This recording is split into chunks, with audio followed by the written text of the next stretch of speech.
दृष्टिकोण क्षेत्र नम्बर 1 को प्रतिनिधिको दृष्टिकोण चाहिँ विकल्प दिएर त्यो स्थानबाट ससम्मान स्थानान्तरण गर्नुपर्छ। अब हाम्रो संविधानले नै आवासको यो सुरक्षा भनेर फन्डामेन्टल राइट्समै एउटा दिइसकेको कारणले त्यसलाई इन्कार गर्ने कुरा त कसैले पनि गर्न मिल्दैन। त्यो सुकुम्बासी बस्तीसँग रिलेटेड मुद्दा चाहिँ हुन त चुनावमै हो, एकदमै पिक गरी आउने हैन।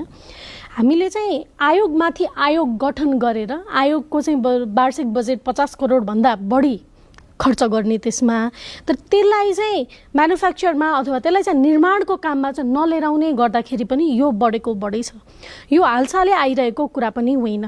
यो 2067 मा राष्ट्रिय जनहित मञ्चले एउटा मुद्दा सर्वोच्च अदालतमा दायर गरेको थियो। त्यसको निर्णयहरू चाहिँ 80-81 मा आयो। त्यस पछाडि काठमाडौँ महानगरपालिकाले एउटा काम गर्यो। यो बिचमा कयौँ सरकारहरू आए, भौतिक पूर्वाधार मन्त्रालय ककसले सम्हाल्नु भयो। त्यो केही पनि कुराहरू नहेरिकन सुकुम्बासी बस्तीलाई चाहिँ जबसम्म भोट ब्याङ्कको लागि मात्र प्रयोग गरेर मानवीय दृष्टिकोणले हेरिँदैन तबसम्म यो समस्या जिउँका त्यौँ नै रहन्छन्।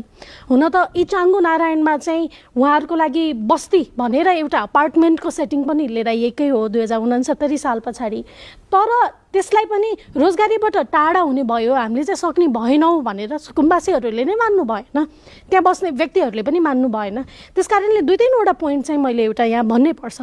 एउटा चाहिँ असली सुकुम्बासी र नक्कली सुकुम्बासी को हो त्यो छुट्याउनै पर्छ, यो नछुट्याइकन हुँदैन।